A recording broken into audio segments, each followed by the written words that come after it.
All right, we're back. We're back here with office hours today with our extra special guest, Christina Cummins. And today we are going to be talking about navigating the workplace with nonverbal learning disabilities. Now, if you are here, you saw this title and you thought, oh my gosh, I really need to know more about that. Or maybe you've been curious and questioning whether you do fit this particular profile. And so today we're actually going to go through some of the most common questions that have been submitted, as well as, just general information about what you should know as an adult, neurodivergent adult navigating the workplace who may be, discovering what this profile looks like and how it might apply to your own life. So let's get started. As you know, if you've been to one of these before, my name is Veronica. I am the career coach behind Atypical Careers, as well as the founder, yada, yada, yada. And I am a fellow neurodivergent professional. I came up through the marketing industry in the startup space, and I did various marketing jobs for 10 years. And what I am very acquainted with is the cycle of burnout that comes with being neurodivergent in the world of work that we live in. But it is an essential one, and that is why that's why I started Atypical Careers, so that we could make sure that, we have the survival skills and the knowledge and the understanding and the perspective for how to preserve ourselves and take care of ourselves and build the best and most sustainable life that we can within what we've inherited and what we need to do in order to serve, in order to live in this world. So that's a little bit about me. Today, as I said, we have our guest expert, Christina J Cummins, who is the primary consultant at Master the Launch, as you can see on the screen here. Christina, why don't you tell us a little bit about yourself and introduce yourself? Great. Thanks, Veronica. Yeah, my name is Christina and I am a therapist. I maintain my license, but I've turned my focus primarily towards coaching specifically individuals with nonverbal learning disability because there's just so few resources out there for this population. As a therapist, I can only work with individuals that are physically located in the state that I'm licensed in. As a coach, I can work with people across the country and right now internationally. And that allows for individuals to get the specific resources for NVLD, nonverbal learning disability, that they need. And they can maintain a licensed mental health professional that's there in their state. And I can provide them with these specific resources surrounding this neurodivergence that is not yet fully recognized in the system.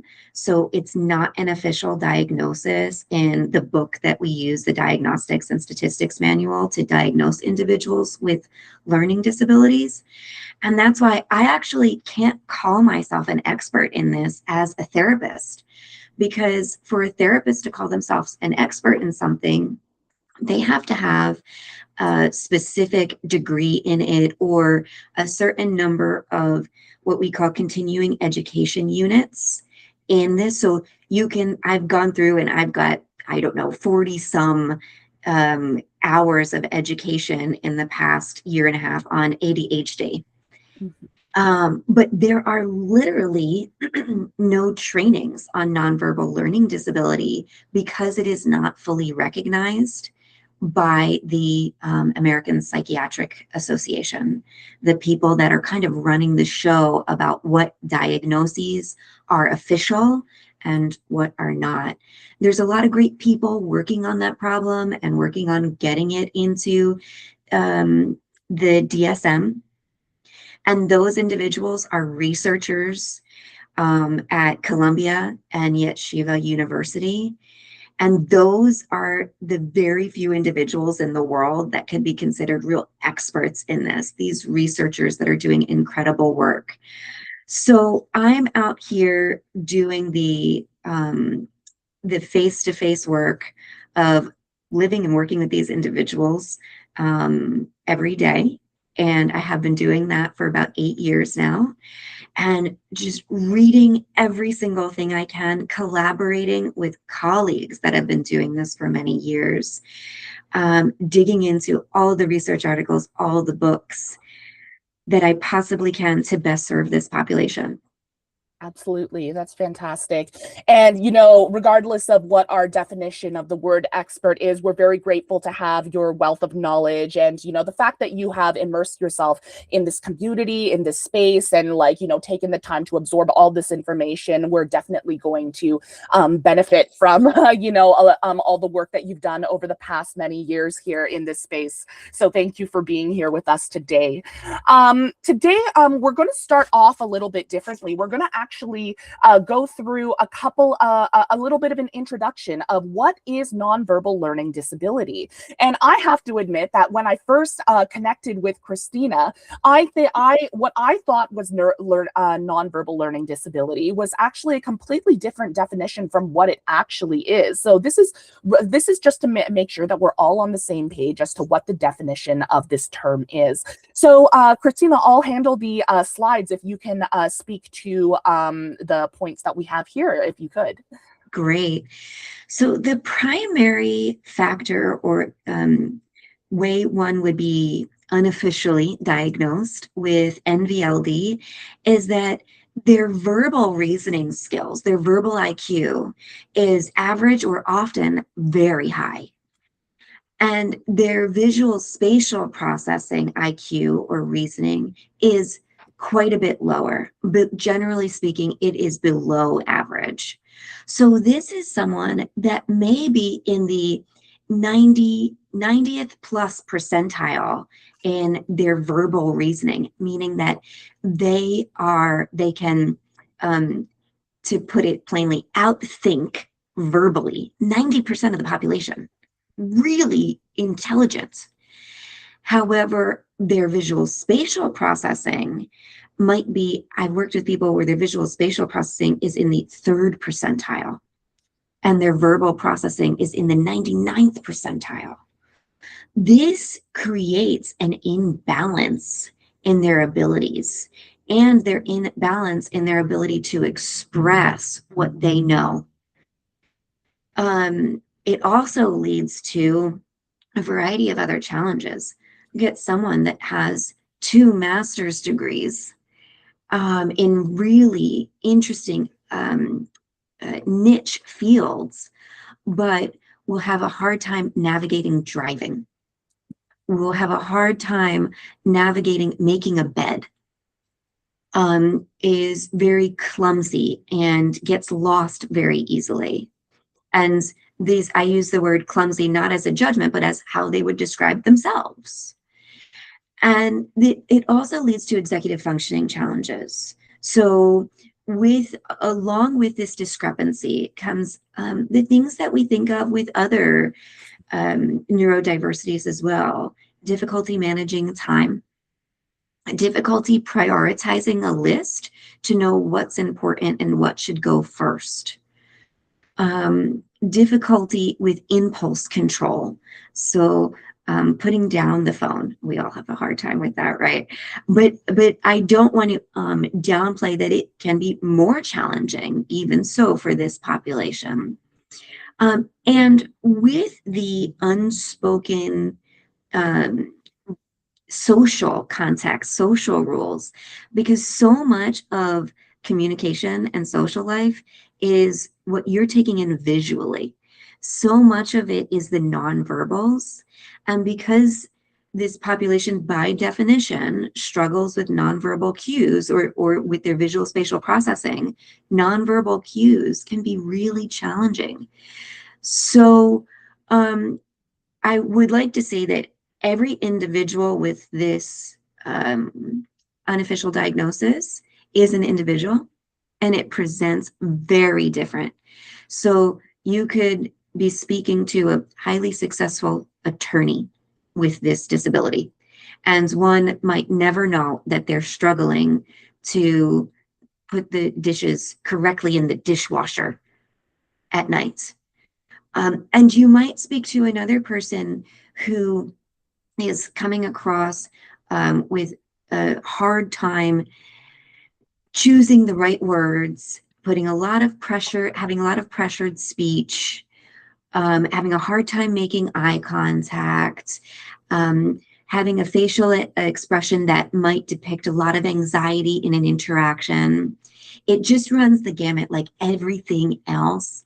There is a spectrum or even a circle, because it's not about severe or less severe. It's about where the deficits or challenges are within a whole sphere.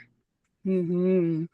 Absolutely. And I'm sure a lot of people who are watching this right now are probably thinking to myself, oh my gosh, that's so on point. Like, that's exactly what I've been experiencing. Or maybe even thinking of someone else who fits that profile, in their circles or something. So that's really, really interesting. Now, of course, the big question is, because we are talking about, the workplace, is how does NVLD show up at work? So Christina, do you have any thoughts on this one? Please forgive the dog barking in the background. I'm not sure if you guys can hear it. All They're, good. it shows up very prominently in the workplace, because so much of being successful in the workplace is not just about how well you can do the tasks that are assigned to you. While that is important and it's also affected by NVLD, I'd like for this moment to turn my attention to the ability to play office politics. That has a lot to do with how someone moves through or within an organization. And generally speaking, because nonverbal cues can be challenging for this population, the water cooler talk, small talk, can be very challenging. This might look like different things. This might look like individuals who start small talk and don't pick up on the slight cues that the other person that they're talking to, wants to leave the discussion. And so they continue talking. This might present as someone that knows or has a little bit of anxiety related to previous social challenges. So they very much keep to themselves in the workplace. And that can be seen in all types of ways, interpreted by others in a variety of ways. Um, I had a client recently share with me that one of her biggest challenges in the workplace is not necessarily doing the exact tasks that are assigned to her, but it's in the ability to go above and beyond and perform in a way that would lead to um, uh, being promoted. Mhm. And that her colleagues that have been promoted are not necessarily better at the job than she is, but they are better at organization and prioritizing Mhm. the extras compared to her. Now, as far as the job, individuals with NVLD generally do a very good job in tasks or a profile of their work that's very clearly laid out for them, very concrete. There's not a lot of filling in the blanks, that this is the protocol. So a lot of individuals that I work with end up doing very well working in large corporations that have very strong SOPs, standard operating procedures. It can be of great comfort to know, well, let me go to the manual. Let me Mhm. see what that says. When things are vague, when deadlines are vague, when expectations are vague, it can be really challenging. And that's often why the social side of work is so challenging, because we don't explicitly say in the work world, this is our social culture. This is what we think of as conforming to our social culture. It consists of behaviors like fill in the blank. Maybe it's we expect that people engage socially every once in a while. Maybe it's we expect that people never engage socially if that's not appropriate here. Mhm. Um, so oftentimes NVLD um, creates the dynamics that lead to burnout and work for a variety of reasons, unclear expectations, making people guess, and that makes people worry that they're guessing wrong. It also leads to burnout because of perfectionism. There is an overlap anecdotally. I can't say this officially because the research isn't there, because we are still in such an emerging phase with this profile. But there does seem to be some overlap between obsessive compulsive tendencies and NVLD. So repetitive thoughts about how I'm doing at the workplace, repetitive thoughts about how I'm showing up socially if other people like me. These are all reasons that burnout can take place. Also, for some individuals, they're in, for instance, writing heavy jobs, and they may struggle. And this is not across the board with individuals with NVLD, by the way, but they may struggle deeply with writing. So I've worked with someone in the past. She was getting paid for 26 hours. She was working for 40 hours to complete her writing tasks. Now, that's going to lead to burnout. Mhm. So we have to know when to say this is not the correct fit for me. And that's a really scary statement to make for a lot of people. Absolutely. And I can definitely relate to that because, as a career coach myself who works with neurodivergent professionals, that is usually one of the biggest things is, I worked so hard to get to where I am, and to have to acknowledge the fact that where you are is not working for you and it's not sustainable. It can be so overwhelming to realize, oh my gosh, it feels like I have to start over, or it feels like, there's no guarantee as to whether or not I can find something that actually fits my needs, because as we know, the world of work wasn't built for people who think differently outside of the prescribed expectation. So, yeah, we do have a couple of other notes here, and I know that we mentioned a couple of them, but maybe Christina, just let me know if there's anything you want to speak to about these other things to know about NVLD. Anxiety and NVLD go hand in hand, not because neurologically NVLD triggers the parts of the brain that make someone anxious, but because of being chronically misunderstood and misinterpreted, just like other neurodivergent populations are coping with. From my clinical background, I worked for years prior to people with NVLD with people that were chronically invalidated. And that's actually how I got into the work with individuals with NVLD, because they were chronically invalidated. And the same techniques worked to relieve some of the individuals with NVLDs, for instance, anxiety or worry. When you are living in a world that is not built for you, it is natural to be anxious. When you're living in a world with individuals that seem to not be able to understand you, or you don't understand them, it seems like everybody in the room got the notes about what social rules to follow, but you didn't. That is a recipe for anxiety.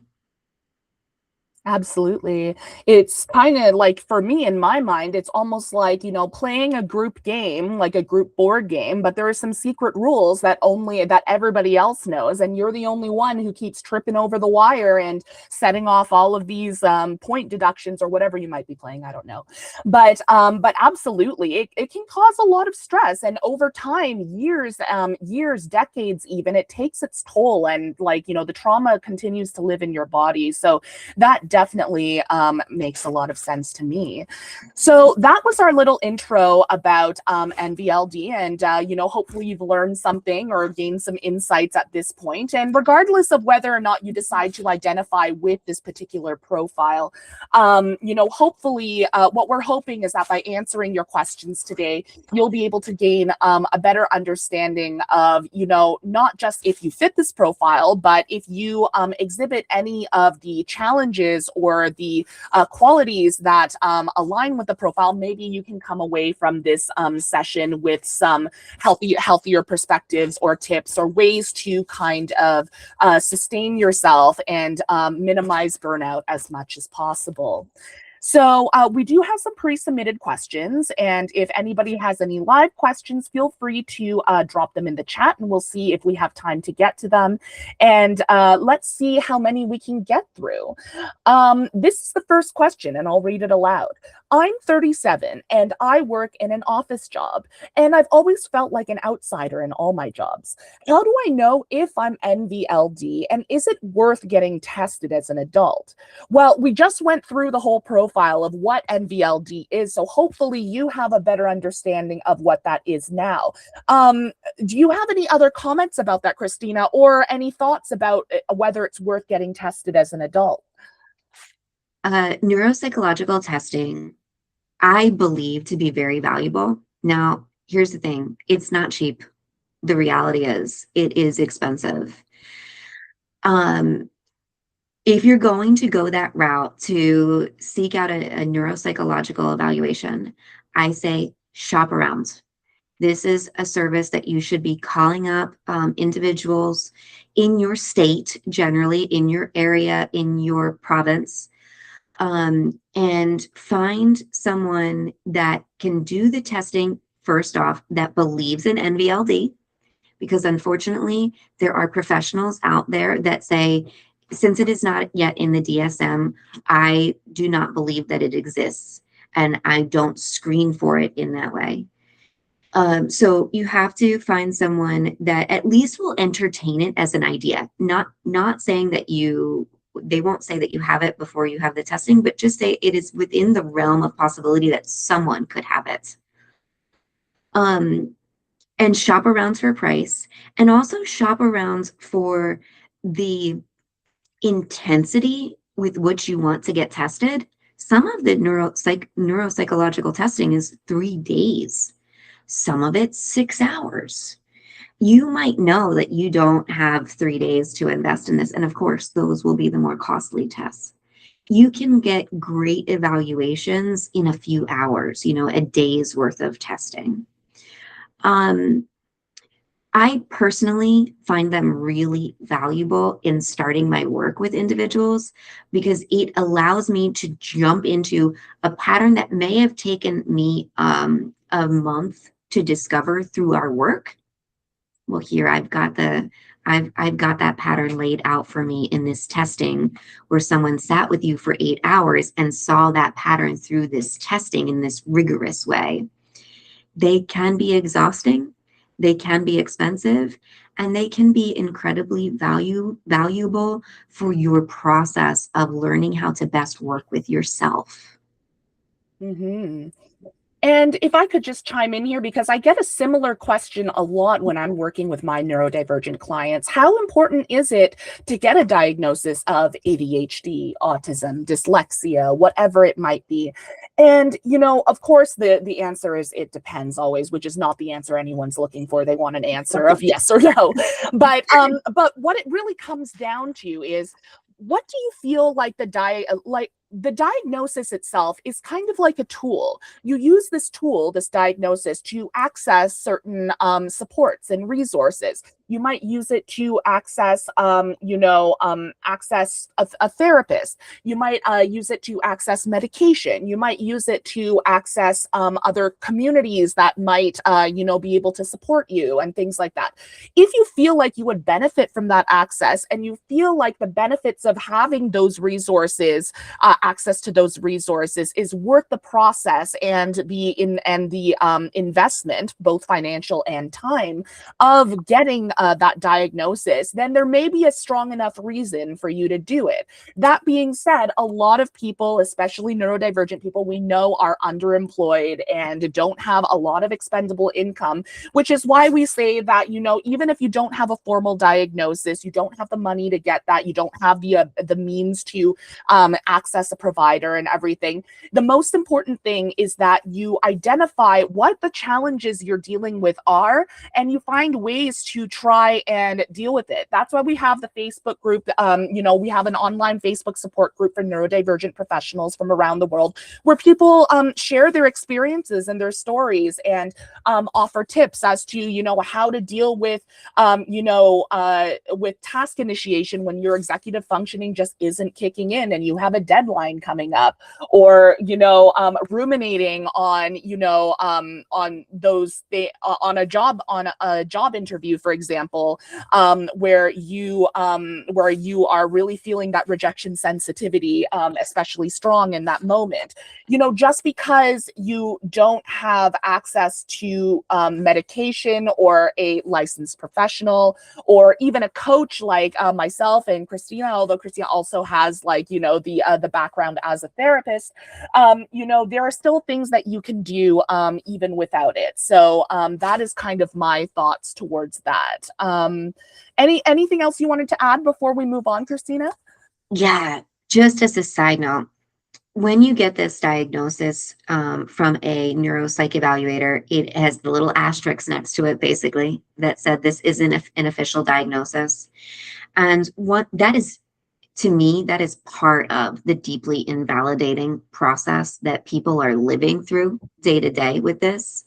And so we have to use another diagnosis in order to access a lot of resources. Yeah. We have to use learning disorder unspecified or some other kind of catch-all diagnosis. And it is part of what just infuriates me. Yeah, we need to make mental health support more accessible. That's the bottom line, right? And we're both doing our work as best as we can to make sure that this information is accessible to people who might not be able to access that. So thank you so much for that. I'm going to flip over to the next question, if that's cool. This is straight to the point. This question says, what kinds of jobs are NVLD friendly? Now, I have some thoughts on this, but I'd love to hear from you first, Christina. What have you seen, what kind of jobs have you seen that are potentially successful for NVLD profile people? Generally speaking, I have seen jobs that have very clear outlines, very straightforward of expectations concerning protocol. So a variety of jobs. This might be from the medical field to the educational field to customer service to tech. A huge variety of jobs I've seen people be successful in. And one of the hallmarks is that there is not a lot of curveballs thrown at you. So some things that I've seen people struggle in are positions, medical positions where they might be dealing with emergency after emergency after emergency, and there needs to be a lot of very quick thinking, very high pressure. Mm-hmm. Along those same lines, some customer service jobs are like that. Now, some customer service jobs are not. They're a little bit, you generally would get the same type of, let's say, 10 calls. And that's great because there's a standard operating procedure for each one of those 10 different types of calls. So it's not just this vague, huge thing where there's thousands of potential protocols, like there is, like, say, in the emergency room. There are these 10 or even 20 different protocols where you can have a decision tree and you can make it work. I do believe that someone with NVLD can do whatever they want. It's just how much of your mental resources do you want to put into that job? Do you want to put everything you have so you really are like just resting for all of your off time? Because you could work in the ER. I've had clients that are doing these really intense jobs, and they're just spent. completely spent. Where if they take all of that medical expertise and they turn it towards either something non-clinical, like maybe they're working for a managed care organization, Mhm. or something that's just less clinically intense. Say they're working at a primary care physician's office. It can really support their level of fatigue once they leave. Um, Within NVLD, some people are going to be great at writing, some people are really going to struggle with it. Some people, generally, math is really challenging, but I've run into a few people that were literally math majors. And, we have to take our personal strengths and weaknesses into account with the kinds of jobs um, that are ideal for any given person. And I would say that broad overview of not a lot of curveballs. The other aspect to NVLD friendly jobs is an NVLD friendly supervisor. Your direct supervisor makes or breaks any job for any of us, but even more so if you have NVLD. If you have a supervisor that can clearly lay out their expectations for you, that can clearly lay out what you have done wrong and what they would like to see you do differently. Not a lot of what supervisors do that I find is they'll say, this isn't right, but they won't tell you exactly what they want to see. They just say, change this. Well, that can be very confusing. I'm working with somebody right now, and he has this great supervisor that's just able to be so direct with him. Thank goodness for women like her, for supervisors like her. She could just say, listen, you are asking your coworkers too many questions. You are repeating these questions, which is something that is rather common within this population. A lot of questions, a lot of repetition of questions, and it's related to sometimes insecurity, sometimes wanting to make sure that they understand properly, sometimes not registering the information and needing to go back and get it again, variety of reasons. And she was able to say, I need you to just stop asking these kinds of questions. You have the information, look it up in the manual. If you can't find it, then go to your team lead only. And she gave him a protocol. Stop doing this, start doing that. For sure. Yeah. And I can imagine a lot of people watching this right now would be like, if I had a manager that was able to communicate in that way and be direct and, lay things out like that, how much would be lifted off of our shoulders in terms of the wondering and the worrying and the, am I doing this right or that right? So, that's definitely something that we hope to see, become more common within the working world in the future as, as employers hopefully start to catch up with, best practices and how to actually support your employees on an individual level and, design these accommodations and, these processes in order to best support them. I would just to recap, I think there was something you said earlier that resonated with me. Oh, but in true ADHD fashion, I forgot what it was. That being said, absolutely. Like, oh yes, the statement was, and like NVLD folks can do anything that they put their mind to. It's just a question of whether or not it's sustainable, whether you can do it for a long period of time, or if it is something like, you can't sprint forever. You can sprint for a short period of time, but eventually your body's going to need you to stop. And so, it's not a question of your talent or your ability or your capabilities or anything like that. I mean, it is a little bit, but ultimately it comes down to whether or not it is sustainable and whether or not you're going to be able to do it for an extended period of time or not. And knowing that, you'll be able to better strategize what your decisions are for your career. Can I do this job for a long period of time? Or does this need to be a short-term project or a contract or, something to tide me over so I can aim for something that is more sustainable for the long run? Exactly. For sure. All right. Let's hop over to the next question, if you will.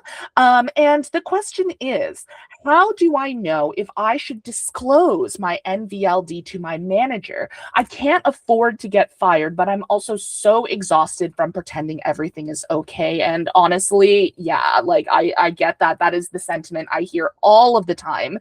And I'm sure, Christina, you hear this a lot too. So what are your initial thoughts on this question here? Gosh, it's so heartbreaking, right? And you just hear it over and over and over again because people really are scared they're going to be discriminated against. It is a real thing, and you do take a risk by disclosing. It's not something that's just like, oh, well, they're not supposed to discriminate, so they won't. I mean, I wish the world worked like that, but it doesn't. Hmm. I personally believe that working for larger organizations is safer in this way because you do go to HR. And I advise people to go to HR, disclose there, and then decide to talk to their manager from there after the official disclosure has already been made to HR. Um, some people I've heard professionals say like that is still very dangerous. And I can't argue that in some instances that is. And if you're working for an organization that is that really your job is put online because of a disclosure like that, eventually it's going to be time for you to part ways. Now, the reality is this person said, I can't afford to get fired. Heck yeah. That is the reality of where so many people are living, that even a few weeks without that income makes a, all the difference, everything. Um, it is in my nature to say, be transparent skillfully. Share what you need to, what you have to in order to do your job better. So disclosing just to disclose is one thing. Disclosing as the fuel for asking for the things that you need is the way to go. So the full what we hope is as much legal protection as we can. Most of us are living in at will employment states, employment areas anyway. But we are disclosing to HR and then disclosing to the manager that this is what I'm dealing with and this is what I'm asking for is generally my protocol. Absolutely. I do have some thoughts on that as well. And, I do agree. It is very, very, there. I don't think anybody watching this needs to be told that it's risky because I think we all inherently know that there is a certain amount of risk that comes with just existing in the world as a neurodivergent person. And layer on, if you are living as a person of color, if you're a queer person or like any of that kind of stuff there. So, it just gets more and more complicated. That being said, yes, I agree. And I would also jump in that it's important to learn how to do risk assessments in order to be able to determine whether or not your particular situation will, and there's no guarantee as to whether or not they'll help you or not, or how it will pan out. But everything needs to be a calculated roll of the die. You are essentially like gambling a little bit here. So take a look. So what I usually recommend is, first off, take a look at it from a legal level. So what kind of protections do you have from a legal standpoint in your state, in your province, in your country, all of that kind of stuff. Then we look at the employer themselves. What kind of policies that are in writing, what kind of official like, rules or guidelines or anything do they have that might protect you, and evaluate it on that level. And then on a more personal level, evaluate what are your relationships like with your coworkers, with your manager, with HR, for example. Have you seen how they handle other types of, scenarios that might be comparable to the one that you're dealing with? And so if you are trying to assess on those three levels, that might give you a better benchmark and indicator as to whether or not it might be worth it for you to move forward. And even if they do check off on all three levels, there's still no guarantee. That being said, it's important to be able to make these decisions from a data-driven standpoint, from an objective standpoint and everything, so that you can best advocate for your well-being and protect yourself, and more importantly, know when it's time to move on and try and find another opportunity, because this one, you've tried too many things with this one, and maybe you need to start fresh somewhere, which is again scary in a whole different way, but it is what it is. It's we're not sugarcoating it. It's not easy being neurodivergent in this world. It's never gonna be easy, but there are things we can do to make it easier, more manageable, and any little bit that we can kind of lift off of ourselves is another fighting chance that we have to try and not just survive, but hopefully find ways to thrive, in this world. So, that was my little spiel on that. Do you have any I other love the thoughts risk you want to share? assessment. I Yeah. really do. I love the thinking of it as risk assessment and then going through, the legal, the policy, Hmm. and then the like micro, the culture, the immediate culture. Yeah, it just makes so much sense to me, and it can help with this decision making process, so you're not just feeling like you're winging it. Hmm. You have these reasons, like you have all the information Hmm. that's available to you, and you have thought that through. Absolutely. All right, let's see. We still got some more time for a few more questions. So let's see what we can get in here. This ties in perfectly to what we were just talking about. So this question says, I think I'm NVLD. What kinds of accommodation should I be asking my employer for?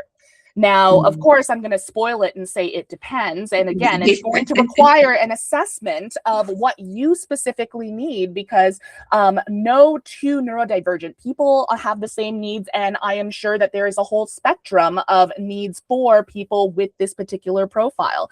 But Christina, you've seen a lot of this. So why don't you tell me, what are your initial thoughts here? You're right. So when you get a neuropsychological evaluation to test for NVLD, a lot of times, not every time, but a lot of times when I read them at the end, there are specific recommendations of accommodations that would benefit this person, this individual, because there are such a slew. And some of those recommendations that I see are really clearly written out policies, procedures, sometimes audio recordings. A lot of one of my clients shared, I see the world through my ears. And that is commonplace for these individuals, that the verbalizing of what's in the email can really help. Now, some to one degree or another, we're not going to be able to get every email read to us by the person writing it with their tone of voice and their all of the nuances that go along with that. However, we can use other resources, depending on where you work, to have audio backup. So being able to have things read off to you. Um, Clear deadlines with clear prioritizations. Um, and also, um, on this personal note of asking for the accommodation from a supervisor, when this is a really tough one, I have found it to be overall beneficial for those that we've gotten to this point with. But saying to your supervisor, look, please don't worry about hurting my feelings. I need you to just tell it to me straight so I don't read between the lines, because it's gonna expecting me to guess is probably gonna mean that I'm guessing wrong. And having this supervisor just be really clear and straightforward is one of the most valuable accommodations. Mhm. And, from my experience, some supervisors, interesting, not that, their discomfort matters like a huge amount in the big picture, but, they're so used to talking with that subtext and, expecting you to read between the lines, that sometimes talking plainly and directly and literally can feel almost vulnerable and almost like, scary. So like, so not to say like, they shouldn't do it. They absolutely should learn how to communicate in a way that, meets the people that they're managing halfway. Absolutely. That would be very, very important. I mean, we're already doing a lot of the heavy lifting in these kind of conversations and in these kinds of interactions here. But that being said, yes, like if you're able to have that kind of relationship with your manager, I actually had a manager at one point where I was able to have those kinds of conversations with her, and where I was, I would often get very overwhelmed with the number of things on my plate, and it was hard for me to figure out what to prioritize. And my favorite thing that we ended up doing was whenever I had those moments where I was like literally frozen with like, what should I do next? I message her and I say, hey, do you have 5 minutes to chat? Or I would say, hey, this is my priority list. Can you help me prioritize? Like from your perspective as my manager, what would you prioritize? Or what do you think is the most important? Because for me, I could tell what I thought was important, but it was more important to me to align it with what her expectations are to minimize any miscommunication and minimize any, issues down the road there. So that's really, that's something from my experience that I kind of like, resonated with when you were sharing some of those accommodations that we could ask for. But the most important thing is to really get to know yourself as an individual, regardless of whether or not you fit the NVLD profile, and understand what do you need, what kind of criteria needs to be met in order for you to be able to do your job sustainably and consistently and well. So, and there should be no shame attached to that. So hopefully we will be building a culture where we are able to explore these kinds of conversations a little bit, where it feels less taboo and more collaborative to try and make things easier on everybody. Yeah. All right. Let's jump over here. This one's a little longer. Let's read through it. It says, in all my performance reviews, they always say I do my job well, but I need to work on being a team player. I'm guessing they want me to be more sociable, but I'm usually very quiet during meetings and don't make small talk. So what should I do? I'm sure that this resonates well with you. You've probably met this person or someone very much like them in your time working with people of this profile. What do you think about this one? The key words here are I'm guessing. Mm-hmm. Your guess might be right.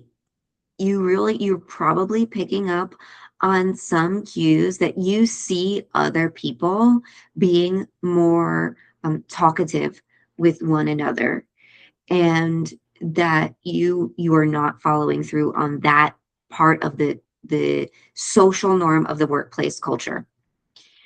And realistically, that, generally speaking, should be okay. And it probably is okay for you to stay in that role. However, we know that having a job and getting positive reviews and people feeling positively about you has to do with more than just how you do these tasks that are set to you. Learning the skill of small talk is very valuable.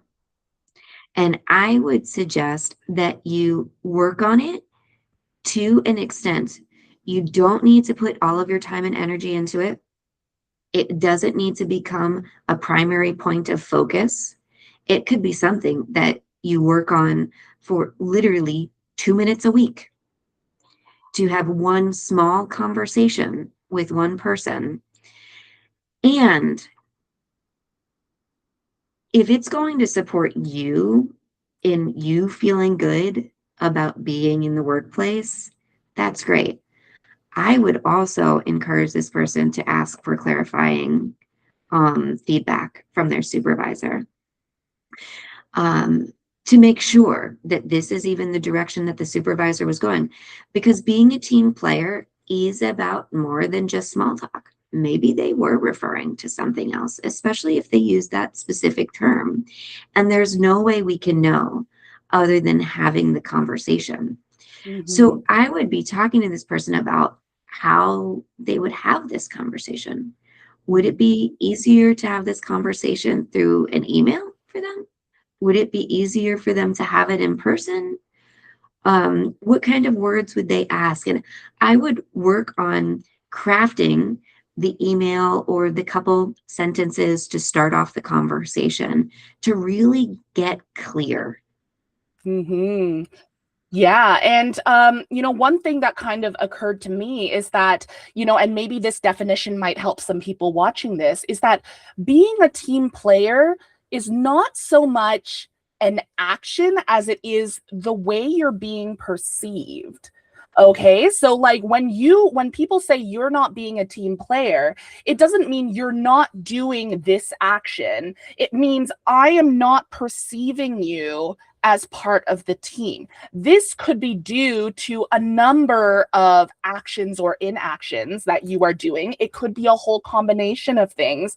It could be like a whole bunch of stuff, but it doesn't necessarily mean that you're doing anything wrong. It means that the way that they are perceiving your relation to the group is not quite connected.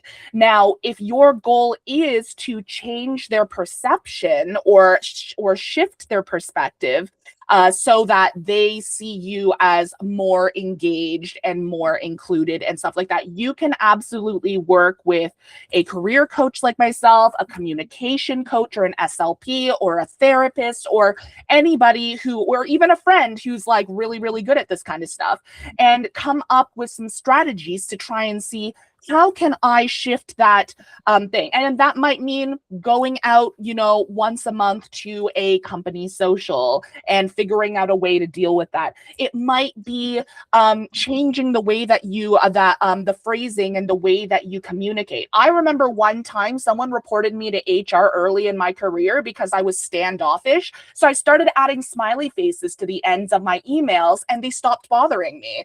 And it sounds stupid. Like, I thought it was stupid at the time. I was just like, this is such a waste of time. Like, I'm just trying to get my work done. But, sometimes little tweaks like that, I didn't change anything in my emails. I just added an emoticon at the end.